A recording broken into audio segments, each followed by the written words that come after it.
Ladies and gentlemen, hello and welcome back once again to the only coast to coast radio show that's all about the information economy. It's time for Inside Analysis. Yours truly, Eric Kavanagh, here with a couple experts who are doing some pretty cool stuff, folks. We're going to be talking to John Heyman and Alon Goren, and they are launching a brand new firm, Stellar IQ. So, a stellar launch is kind of how I'm referring to this. And they've got some very interesting technology. One of their portfolio companies we've worked with, you've heard here on Inside Analysis, Answer Rocket, which is a business intelligence company to a certain extent. They do natural language processing pretty well. And that's an interesting launching pad in terms of topic. So I'll just say a couple quick things about it. It's not new. I'm old enough to remember a company called Progress when they rolled out Progress Easy Ask. And you would ask it a natural language question, and it would give you the SQL query that it came up with for that, which is good for kind of helping analysts understand SQL. Of course, the structured query language is really the lingua franca of data sets and has been for a long, long time. Some folks thought it was going away in the NoSQL days, and then it came roaring right back because it is a big deal. But the thing about natural language interfacing with applications is that now you don't have to talk like a computer. You can talk like a human to the computer. And of course, that's what these large language models have enabled. But they're unwieldy and they're really, really big. I've joked on the show. I had Dr. Usama Fayyad on about a year and a half ago, I guess, and he laughed. He's like, "These models are too big. We don't know how they work. They're not supposed to work, but they work." And so we're still trying to figure this out. And you even see Anthropic, for example, talking about instrumenting Claude to better understand. So they don't even understand how it works. So, one thing that's not good for is governance. It's definitely not good for governance to not know how something works. But these gentlemen know a lot about all these different topics. So I'll start off with John Heyman of Stellar IQ. Welcome to the show. Congratulations on the launch. Tell us a bit about your vision for helping vertically oriented SaaS companies. Well, I think that we have built Max AI, which is our uh, Gen AI agentic platform. And um, we first went to market with that through Answer Rocket, and we saw this huge opportunity to help companies navigate the Gen AI world. And we're engaged with dozens of Fortune 2000 companies through that. And we're in production. We're seeing great results with highly referenceable customers.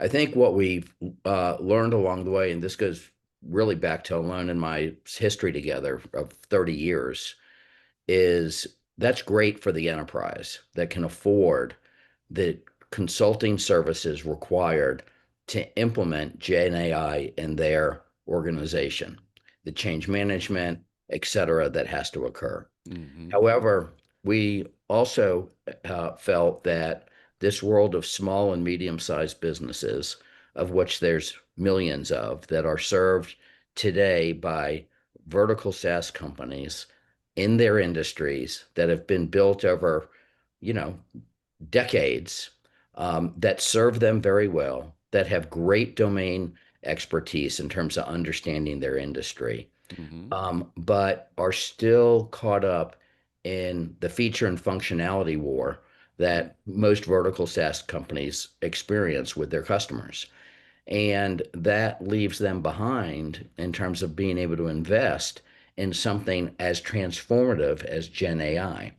So, what we've seen is this great opportunity to work with these SaaS businesses.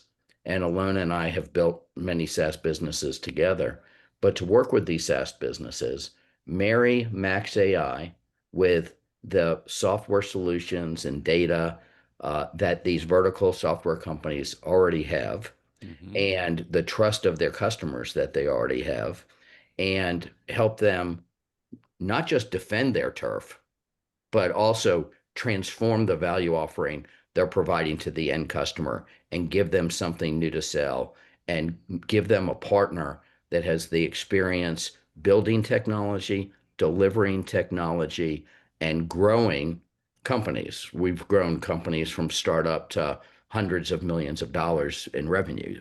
Hmm. So Wow. that's the opportunity we see to be the partner of choice for these vertical SaaS businesses as they navigate the waters of Gen AI. Right. There's a whole bunch of very interesting conversations happening in our business. And like you folks, I've been around for a while, so I've seen fads come and go, but the value of data is, I think, undeniable these days. But, Satya Nadella of Microsoft, and they just crested the 4 trillion market cap mark, what I saw the other day. He said something very interesting a while ago, not too long ago. He said that agentic AI will kill the SaaS model, which is like, well, I kind of understand where he's coming from, but at the same time, agentic AI is kind of coming from the SaaS companies. Really, they're the ones, many of them, who are really innovating in that space. What do you think about that prediction? Which, again, I think is a bit strong, but what do you think about his rationale there and where he's going with that? I mean, I think it's possible that he's right, and that's the reason for being for StellarIQ, is that we can help these companies navigate those waters and frankly get to a value offering that um, leverages again their domain expertise. Alon and I have seen this numerous times where very large companies pound their chests and say we're coming. And what they fail to recognize is the importance of domain expertise. These industries all have their nuances around how they operate. And one of the things we're doing with our strategy is what I'll call productizing Gen AI. Mm, Again, these vertical SaaS businesses, most of their customers cannot afford intensive million-dollar engagements with the, large consulting and technology firms. You have to have something that's easy to use.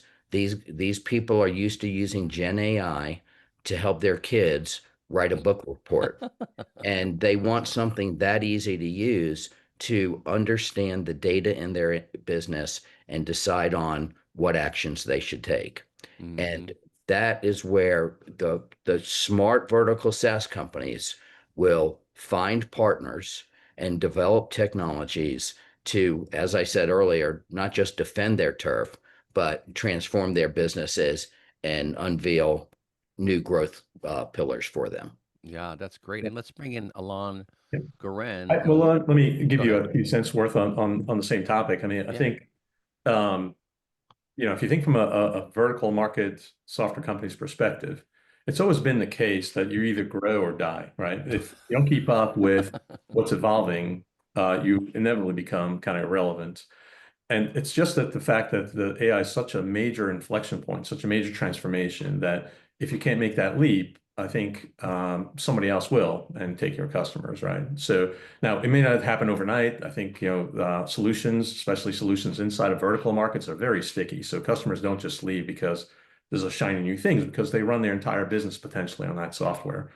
But it does undermine and your position if you're unable to deliver sort of the goods, as if there's a 10x better solution, which AI does enable, suddenly even your moat of having great in-depth sort of a product won't necessarily hold up.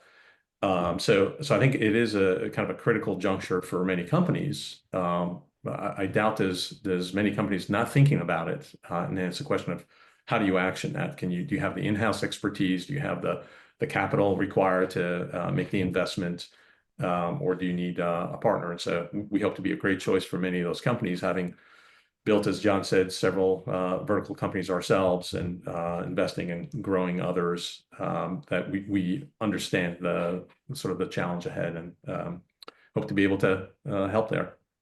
Well, and Eric, I think go ahead. specificity is always Yeah, good. I sure. think people, you can talk the talk, but we're walking the walk. And the investment we just made this week, we closed on the investment this week, where we put 8 figures into an existing software company. They have they're the leading software company in their industry. They serve commercial and residential audio, visual, networking, surveillance, security integrators. Hmm. They have a great reputation in their industry. They are continuing to make a transformation of their own tech stack, which, as we all know, costs money and time. They're continuing to respond to features and functionality that their customer base wants. And they have been unable, because of those pressures on their business, to invest in Gen AI the right way. They don't have a partner. They don't have the internal expertise. They have a rich set of data. They Mm-hmm. understand the workflows of this industry like no other company. It's not even close. And so, what we're bringing to their team is capital to invest in the business. We're bringing our team, which we have I'll use the word stellar. We have a stellar team of technical experts who are very experienced with this. We're bringing Max AI. We're bringing our skill sets of building companies from, $15 million of revenue to $150 million of revenue. And it's a perfect marriage. And so, kind of, this is the first of a series of deals we'll do in the vertical SaaS space. And we closed it Monday. Not well, congratulations on that. And I'll tell you a couple things. When I read this press release that I picked up on and I really focused on is what you just said, verticals. And you just said something very important. It's not just the data, it's the workflows. Because every business boils down to a set of processes, some people, obviously technology, and data. Those processes, and I'm a huge fan of process mining. So companies like Salonis, companies like, I guess, Aris out of Software AG, there's a few of them out there that have been looking at process mining and process redesign. And boy, are we ready for that. And the other thing I'll throw out there, which I think is very compelling, is taking a vertical focus allows you to get that specificity you just talked about. And so one of the more clever things I'm seeing in the market is companies who are focused on verticals and understand a particular ontology, because ontologies matter a lot in these businesses. The thing I mentioned about large language models, they're very powerful. I mean, they're so powerful, we don't even know how powerful they are. You just got to sit around and play with it to understand what it knows. But we talked last week in a show where some guy uploaded a video of their volleyball team and asked ChatGPT for advice, and it gave them advice on like how to play better. You're like, all right, hold on a second.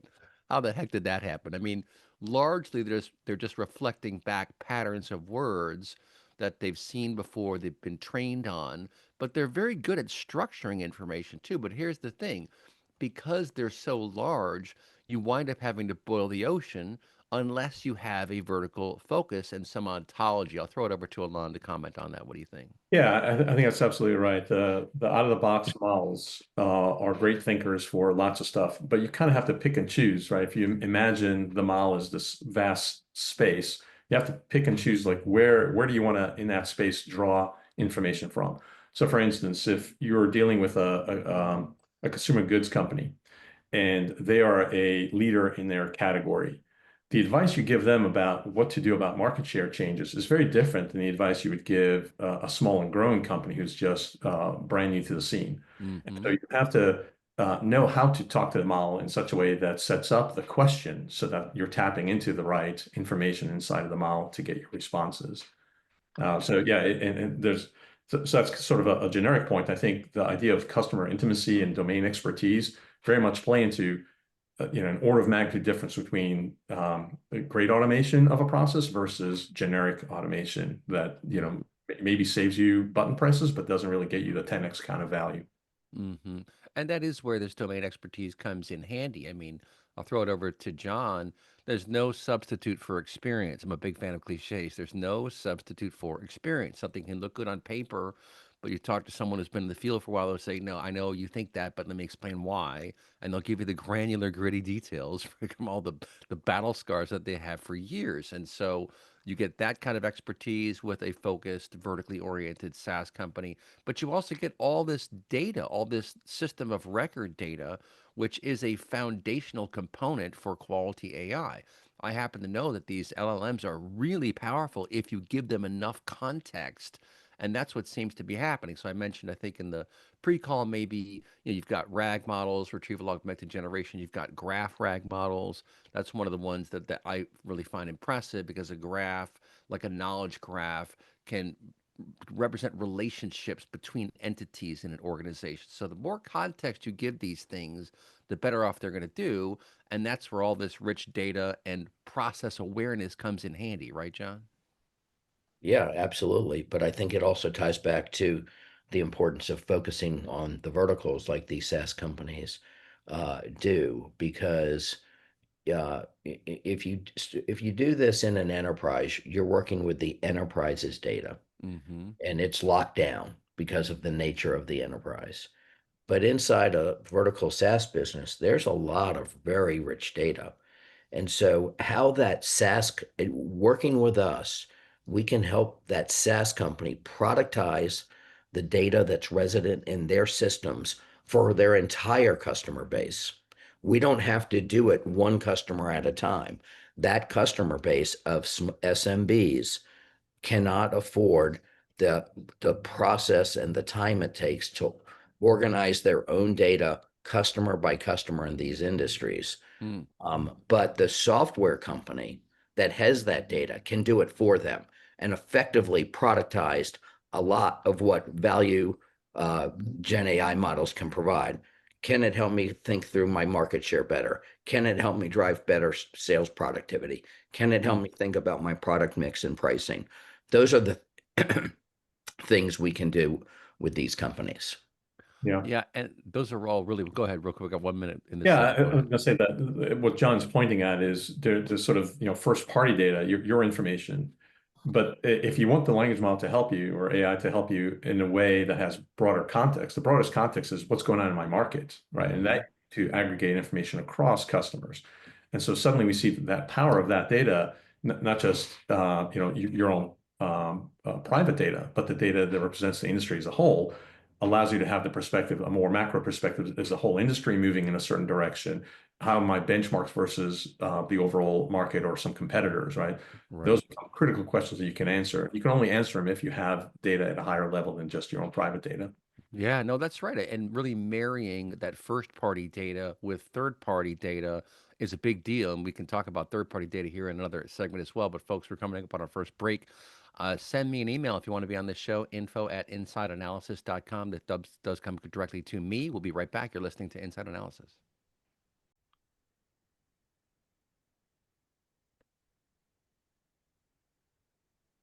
All right, folks, back here on Inside Analysis, talking to John Heyman and Alon Goren of StellarIQ, a brand new company that's coming out, making investments in companies, focusing on vertical software as a service.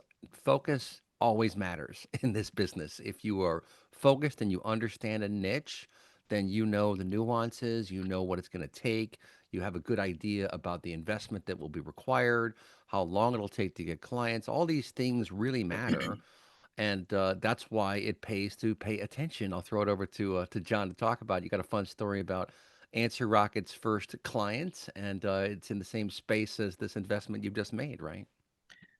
Yeah, I mean, I think, what Alon and I and our team, frankly, have always appreciated is the importance of understanding a vertical. And I remember in the old days, we would be in convenience stores or restaurants, literally writing code right there as we're basically working in those areas and understanding those businesses. When Alon started to build Answer Rocket and the predecessor technologies to Max, I was running a company that did about $1 billion of revenues, and we served audio visual integrators with software and hardware products. Our typical cycle in serving 20,000 customers with thousands of different SKUs was we'd get our management reports 20 days or so after the end of the month. Then we'd have our business reviews. Then we'd ask a lot of questions. Then we'd have analysts go run down the answers to those questions. And then, 30 days later, we could decide on actions. Yeah. And that was 60 days too late. Yeah. And Alon's team came in and said, and we were using plenty of, BI tools inside our business, but Alon's team came in and implemented a natural language processing tool, and Hmm. we gave it to all our sales managers and all our product managers. And all of a sudden, inside meetings, you could see people change how they got answers to questions and got insights into their business because they were sitting there querying the tool to give us the answers on the spot. Right. And so it was like really powerful. And we had visions of, taking it much further before we sold the company. And so um, the company we invested in this week is called D-Tools, and they're the software platform of choice for those same integrators that we served at our company. Wow. These integrators are all small businesses. They have very little visibility into how the market's doing, how they're doing relative to their market, relative to things like sales performance or even, operating margin data. And the manufacturers, like I was one of those manufacturers that serve them, have really no visibility into what's going on. And there's not an ability because the fragmentation of both markets, the supplier market and the integrator market, there's no ability to really collaborate Hmm. to streamline businesses more efficiently, serve your customers more efficiently, and focus on driving real value. And so we've made this investment in D-Tools, and the company itself is growing quite nicely as the leader in their market. But what we're doing is going to give integrators great transparency into how their businesses are performing Hmm. and unlock that same transparency so suppliers can serve those integrators better with better marketing programs, better pricing programs, unveiling new products to them as they come out, working with them in advance on things like, large scale proposals. And so, we're really excited Hmm. about, how this is going to fuel D-Tools growth inside the conventional industry it served, the integrator market, but also unlock a whole new opportunity for them with the suppliers to that market. Right. And you just sparked a number of ideas in my head here. So I'll throw this over to you and then maybe Alon can comment on it. But RFPs, especially for larger organizations, RFPs are a pain in the rear. They're very difficult to deal with. There are all these different questions. It takes forever to answer them. Not anymore That's with right. Gen AI. If you have a lot of this transactional data or business specific data in your environment, that's a freaking treasure trove because you connect that information to an LLM, maybe through MCP or however you want to do it, possibly a graph. And then the LLM comes back and answers all your questions for you. And what you do is spend your time vetting those answers. And guess what? You're probably going to learn some things too, right, John? Sure. And if you're looking to, if budget is really important inside that RFP and you need suggestions about how you can Right. reduce scope or Right. reduce features and functionality to deliver to the customer, likewise, an ability to upsell to them based on premium features and functionality. But there is absolutely in this industry zero collaboration with the integrator and the supplier on things like RFPs and proposals. Hmm. And what you're stating is the ability to do that, whether it's a formal RFP or what basically can amount to an RFP as you're involved in a sale that might be, less formal than Right. you might imagine an RFP is. No. Right. Well, yeah, I'll throw it over to you. Go ahead.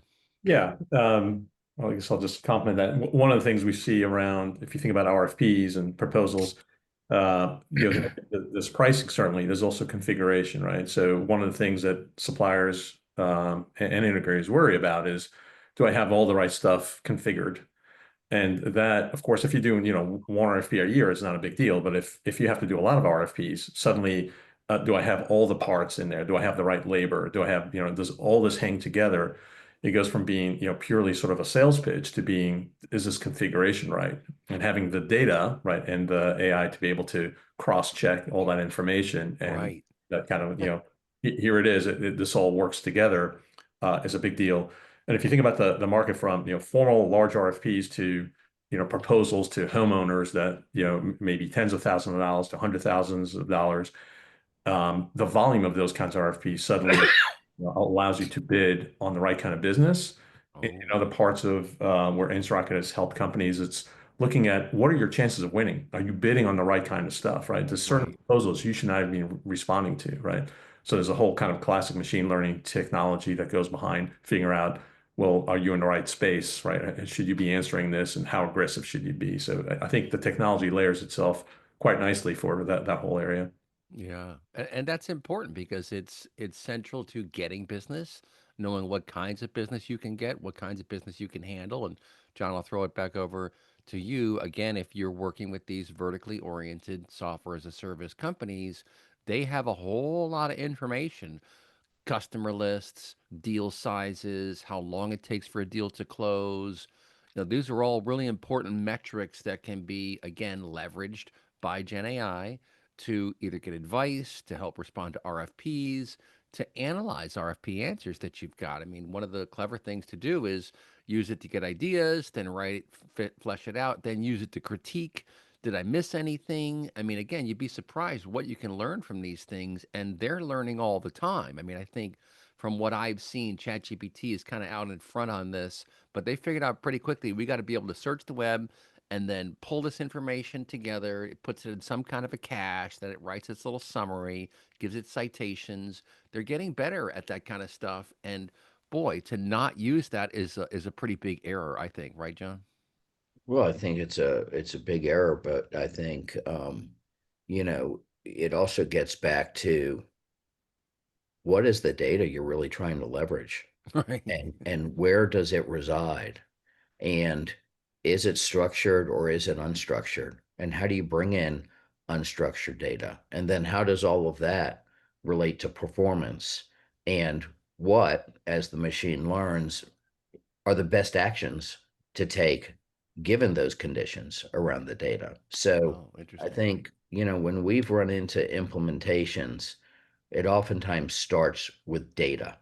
And I'm talking now about the enterprise market, and issues companies have. The first focus has to be on the data. Mm-hmm. And again, that is the beauty of empowering these vertical SaaS companies, because they have data. They know the other relevant data. For instance, in D-Tools industry, one component of relative data is new home construction. Hmm. Sure. Another is office permits. But then if you go out and look at the Census Bureau, there's a lot of double clicks on the headline numbers. And those double clicks are often what drives somebody's business, and being able to import that data. So, it all comes back to us, to the vertical SaaS focus, and effectively being able to interact with the data, understand the domain, understand the workflows, and productize the offering for the market. Mm-hmm. Make it Mm-hmm. really easy to use, like helping your son or daughter write a book report. Mm-hmm. Yeah. Yeah. Business The quality book reports, right? right. I think the other aspect of this is when you think about the data is, where can AI help overall, right? So it isn't just at the proposal stage. If you're starting with data that let's say is unstructured data, if you're starting with data that maybe hasn't been kind of harmonized well, Mm-hmm. the techniques that we've worked with and helped other companies in terms of data cleanup, in terms of data quality. I mean, if you think about the level of effort that it takes a data engineer to go from very dirty data to sort of gold standard data, it's a large pipeline of work, right? And in each stage of that pipeline, AI can automate aspects of that, and in fact can create hypothesis and testing the data. So there's some very Wow. exciting stuff, I would say, if you think about where the AI trajectory is taking us around taking raw data and making it sort of business friendly. And those techniques are evolving. I think if we get into it later, it's just amazing to see how fast this stuff is evolving. So, everything we're Right. talking about is sort of probably, correct for the last 6 months, but in the next 6 months, the techniques will evolve. And this is where you really have to stay on top of the AI games to say, how do I plot my course as a software company to take it to Right. things that are coming, not just the things that are here today, because they're coming faster than ever. Right. Right. Well, the roadmap is always the hardest thing to figure out, right? Like, what do we do next? And you have to pay attention to what's happening outside of you because what you do next will depend upon what's happening outside of you. And, to that end, just this morning, we sent out an email blast for a really cool company we've done some work with here in Pittsburgh, Blue Street Data. There's a guy, Andy Hanna. He actually runs the master's program for analytics at UPitt. And he spun up this little side company with a bunch of really smart graduate students, and they are liaisons for brokering data. So they don't sell the data, but what they do is they vet third party data. They've come up with an engine to score it, and then they work with the buyers and the brokers to kind of do some matchmaking. And you kind of had mentioned this earlier, I think, either Alon or John. That's important stuff, like looking at third party data, understanding, okay, what's happening in the real world, and then comparing that what's happening in our world. And if there's a big disparity, you got to start asking some questions. Well, why is it so different for us? And there's always an answer. I'll throw a comment over to John. Years and years ago, I'm talking 20 odd years ago, I learned from some really smart consultants, and that's how I like to learn, is from people in the field who really know their space, because it's all signal with these guys. And he said to me something that I thought was so interesting. He said, "Look, if something needs to happen inside an organization, it is happening. Like, you may not know how it's happening, but you can rest assured that it's happening. And AI can even help with this. Once you start pointing at some of these algorithms at your data, at your workflows, and asking the right questions, you're going to learn how things are actually happening. A lot of times it's workarounds or it's in someone's head. And that's the kind of stuff you want to get out explicitly so you understand what's happening and where it's going. That's when you can sort of perfect your business, right, John? About a minute left. Go ahead. Yeah, just quick example. Salesforce, you got a salesperson who's covering 200 accounts. 20, 40 of them, some percentage of them are down this month. Mm-hmm. Why are they down? Why are they down? Think of all the conversations that happen as that salesperson is going after that customer. And so if data can better inform them, and for instance, maybe that customer's wrapped up on a large project and they're just not buying anything because they've already bought it and they're implementing a large project, the salesperson probably needs to leave that integrator alone versus one that has a lot of active quotes in their system. The Right. salesperson should be all over that uh, customer because Right. there's business to be had in the near term. I Right. mean, it's one of so many minute decisions that happen in a business that have been dominated by, arms and legs that can happen more efficiently, more accurately with the right kind of platform. Mm-hmm. All right, we're going to pick this up after the break, folks, but I'm going to throw out my one of my many observations we talk about on these shows, and these gentlemen are hinting at it, and we've seen it in some of these technologies. Google through Gmail has been doing this for a while, a few years now, but Google seems to go back and forth on things. But it's the power of a suggestion, and a lot of these AI tools are going to make suggestions that the user can either accept or deny, and the model will learn from those decisions. But we'll be right back. You're listening to Inside Analysis. All right, folks, back here on Inside Analysis, talking to John Heyman and Alon Goren of StellarIQ. One of their companies is Answer Rocket. They've got Max AI out there, their AI engine that will be focused on helping vertical software as a service companies really harness the value of their data and their processes and really become leaders in their field. And I was saying before the break, and maybe I'll throw it over to John first, that a lot of the power of AI is going to manifest in the form of suggestions. And you kind of have to learn how, where, when, and why to encourage that sort of thing. But I've seen it as far ago as maybe 3 years ago in Gmail, where all of a sudden it was putting some emails at the top of my box saying, "Hey, you want to follow up on this? Do you want to follow up on that?" And I was like, "Huh, yeah, actually, I do." Thanks for reminding me. And I mentioned how I'm a big fan of cliches. There's one you don't hear very often, but it's a pretty good one. It says, "Man does not need to be taught so much as reminded." And that's very interesting because I think increasingly AI will be tracking certain metrics in the background and then just throwing out little reminders like, "Hey, have you talked to XYZ Corp lately?" I mean, there's a company I ran into before the whole COVID thing, VanillaSoft. They're at one of these MarTech conferences. Very interesting company. And this is now, what, 6 years ago. So it's before GenAI even came around. But what they did was they basically took over the process of deciding who the salesperson should call next. Because typically it's a very cherry picking oriented process. The salesperson goes, "Oh, I'm going to call Bob or Sue or whatever." And VanillaSoft says, "No, you're not. Like, we're going to tell you who to call." And the way it operated is you would connect it to your CRM, to your clickstream analysis, all sorts of operational systems, such that while you're on the phone with XYZ Corporation, 5 people from ABC Company have logged in and are looking at certain products. So when you hang that phone up, the system goes, "Bing, call this company," because they're all hot to trot right now. I mean, that's an early sort of ML oriented optimization of a process, but it's a very important process to optimize because sales in particular, when I had a guy in the show the other day cracked me up, he goes, "Sales fixes everything." I'm like, "Yeah, you're right, it does. Sales fixes everything. Then you can reorchestrate, do whatever you want. But if there's no sales, you're going to have some trouble." So to optimize sales in and of itself, that's a huge win, right, John? Yeah, I mean, I think it gets to, um, you just spoke about sales and sales productivity and targeting accounts and lead generation and external factors where, there might be public records out there that, the machine should be able to see and alert the company in a minute.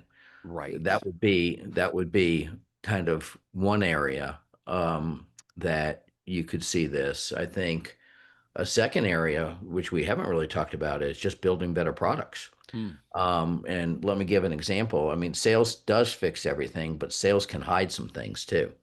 And, Mm. I know in my former career, we built a business from nothing, a product category from nothing to well over $100 million.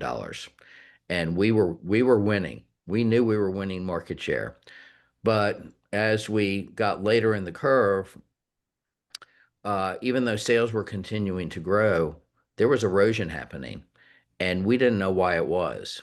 And with Answer Rocket, we started to understand it. We started to understand that there was competitive wins, and that competition had different features and functionality, and we'd better catch up. And Hmm. so we couldn't understand that without the data.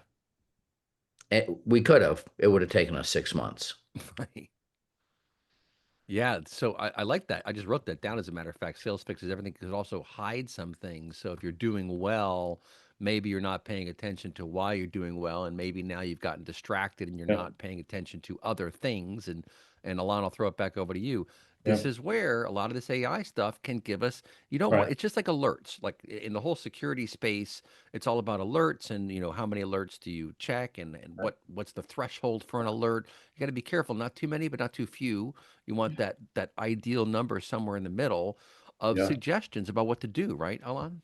Yeah. Yeah. I mean, if you look at the typical kind of operational dashboard that most company have or management dashboard, you're looking at high level numbers, right? So typically are sales moving up? Is my cost margins, are they moving in the right direction? At that level, that hides a ton of stuff. So you may have SKU level problems or regional level problems or channel level problems that don't get surfaced at that top level dashboard. Now, most companies have, dashboards that drill down to a certain degree, but where do you stop? If you're a human being and you've got only so much attention, once the top level numbers look good, you kind of got to move on, right? So what we find is the where I can really assist is say, okay, look, we're going to go test 1,000 different hypotheses about how the business is doing, not at the macro level, but at the combination of SKUs and certain channels in certain regions.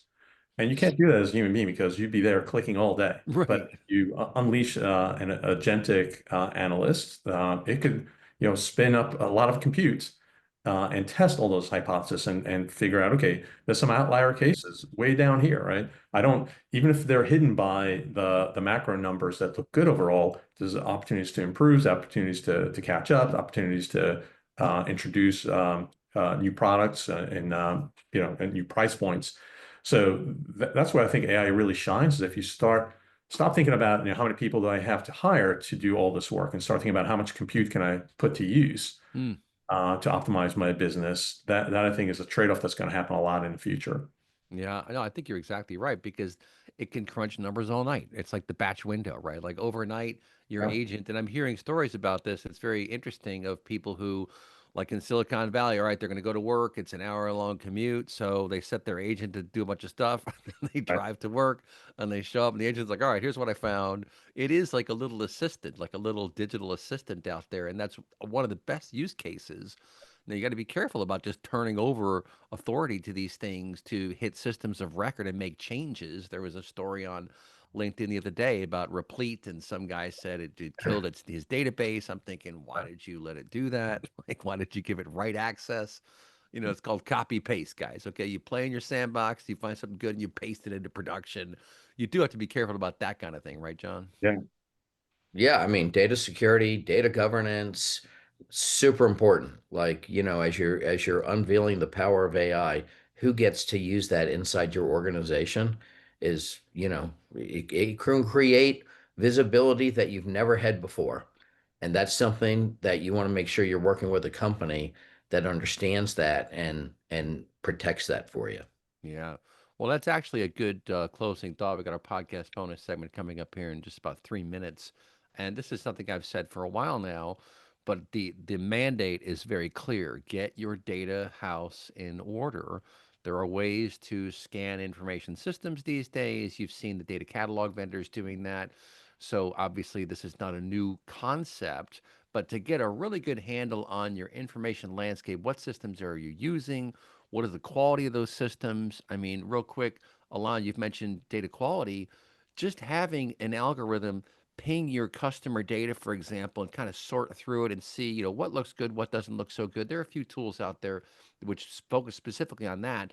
That's also very useful because you can have depending on the size of your team, you can have some people focused on improving the quality of your first party data, getting it to that level where it's certified gold standard. Because the higher the quality of the data, the higher the outcome quality is going to be, right, Alon? That's right. That's right. And I think again, AI has a role to play in all these things. Where if you think about what's known as LLM as a judge, so when you create evaluations for is something matching what I expect the outcome to be. It used to be the case that only human beings could do that. Only a person could basically look at a result and say, unless we're not talking about results where you could compare exact numbers to number, but take a SQL statement. Is this a good or bad SQL statement, right? It would be very hard historically for you to write an algorithm that says, is this good or bad SQL for what I'm trying to do? But language models actually turn out to be pretty good judges of Right, what's in there. right. And so So fun. suddenly we can unleash again, AI and compute power to say, okay, is this a good quality answer? Is this good quality data? Can I sift through it and make sense of it in a way that would just take way too much labor to do manually? So we're seeing a ton of those use cases where the using the reasoning power of language model to help you go through the quality assurance pipeline and kind of determine here are things that need further inspection. Yeah. Well, some CEOs out there, like my buddy Steve Lucas over at Boomi, has issued an edict to the company to use Gen AI. He says, use Yeah. Gen AI. I don't really care what you do with it. Just do something with it to start playing around with it. Because the thing is, it helps in every part of this process, whether it's ideation, market analysis, workflow analysis, code analysis, finished product, RFP analysis, all these things come into play. We got our podcast bonus segment coming up here in just a second. So, folks, once again, send me an email if you want to be on the show. info@insideanalysis.com. We'll be right back. All right, folks, time for the podcast bonus segment here on a fantastic show with John Heyman and Alon Goren. And John, I think you were going to try to chime in there and say something a second ago. Go ahead. Yeah, I think what you just said is there's an edict happening across the world around using Gen AI, but that doesn't solve the problem. You got to then find somebody who's going to help you do it. Right. And I think, we've talked a lot about domain expertise. We've talked a lot about our experience growing companies. I think, if you're a vertical SaaS business, that is what your customer base is going to keep looking for. And if you don't deliver it, someone else will. That's Right. what the comment from uh, Microsoft was. And so we'd love to be that partner of choice for those companies. We've got capital, we got expertise, we got a great tech platform that continues to evolve. And so we want to help those companies transform themselves. Yeah, and enter this new age. I mean, it's the Yeah. transformation will happen with or without you. Yeah, I sat in a meeting yesterday and people were saying business isn't done that way. This is how this industry operates. There's a group of people inside that company that are playing with AI and they're saying that's not the way we're going to operate in the future. Businesses will embrace this technology or they will be left behind. That's whether it's a vertical SaaS company or a business that's being served by those. That Yeah. this is the future. Well, and let's maybe close on something which I think is quite compelling is that organizational hierarchies will fundamentally change. They're not going to completely collapse, but I'm old enough to remember the 1980s when there was this whole sort of collapsing of middle management and you had a lot less of that stuff. I think what's going to happen is you're going to get a lot of overlap. In other words, salespeople are going to be more involved in marketing. Admin people are going to be more involved in operations because it's all sort of coming together. And that's what you want. I mean, what you really want is a collegial environment. I think a lot of these stovepipe problems that we've experienced over the years don't need to be there anymore. And that even goes to the very tippy top. So, just to close out with my theory of the what I call the executive cockpit, and you guys are probably delivering solutions like this. But I realized a couple of years ago, I'm like, if you have, especially if you have a small language model in your own data center, or maybe as a service provider, you have one, some of these CDPs are doing this kind of stuff. Like you can get a tremendous amount of value from your data and you can train a small language model on everything from your Jira tickets to your email, corporate emails, whatever it is, and then you set up Kafka topics from all of these enterprise systems into a vector database that's right next to your little sort of executive cockpit panel. And then the senior executive can ask any question all day long. How are we doing in sales in the Southeast versus marketing? Ding, ding, ding, ding, ding, ding, ding, ding. Think about how that changes. You even mentioned earlier about how in the meetings, guys are pinging the data to answer the questions. Now everyone can see, especially if it's the executives, they can see everything that's happening that leads to much more productive conversations with the team, right? What do you think, Alon? Yeah, I think if you look at the future of work, I think every individual suddenly has a team around them of experts. And so Yeah, the question of how you leverage those experts. that's right. There's been some interesting studies, and I won't remember the specifics, but it's Professor Ethan Mollick that publishes news on this frequently. And it sort of goes like this, that the teams that benefited the most when you have kind of somebody who's an expert in an area, they're not going to get nearly as much value out of AI helping them. But what you find in business, often you need a cross-functional team in order to Mm-hmm. actually, kick initiatives off and really deliver on projects. And so those cross-functional teams require, coordination between a lot of members. There's a lot of lost opportunity as you try to get the right people together at the right time to work on the issues. And suddenly, smaller teams that have sort of AI experts around them could be just as productive as a team that had those human experts. And so I think that's the way we got to be thinking about the future is, okay, how do I leverage if I had the resources that I needed? Okay, what am I missing in order to complete the picture, right? And then I think you could leave it up to your imagination, but the cost of tokens from a computer are much cheaper than the cost of tokens from human beings. Mm-hmm. So you can have at your disposal 10x, 100x, 1000x kind of the compute power to help you analyze or help you deliver on a project than you could otherwise, with people around you. Right. No, I mean, there's no doubt you have to use these things. It You still want the human in the loop. I promise you, you still want the human in the loop. I mentioned my buddy Usama Fayyad. He runs the Institute for Experiential AI in Northeastern University out there in Massachusetts, and that's what he means: is human in the loop. Because humans, first of all, we're the ones that we're serving. Let's just be honest. We're not here to serve algorithms. We're here to serve ourselves and to learn from these things, but keep the human in the loop. Final comments from John Heyman. Go ahead. You're on mute. I think it's actually about empowering the humans. I Hmm. mean, I'd say 30% of everybody's workday, just to pick a number out of the air that I think is probably pretty close, is inefficient. Hmm. And if you create more efficiency, that means they can increase their productivity, people are always going to want to deal with people. People aren't going away. Right. But That's but right. people are going to customers, suppliers are going to expect you to be smarter because of how you use this to inform your own actions and collaborate with others in the ecosystem. Right. And tackle the tedium with the machine learning, tackle the tedium with the artificial intelligence That's right. so human beings can do fun things. Yeah, Back to sales, I can tell you right now, I know for sure because I'm a salesman of my own company, and sales is a morale game. And when morale is high, you're going to do a good job in sales. And so to keep morale high, you want to avoid friction points, you want to avoid pitfalls, you want to avoid feelings of frustration.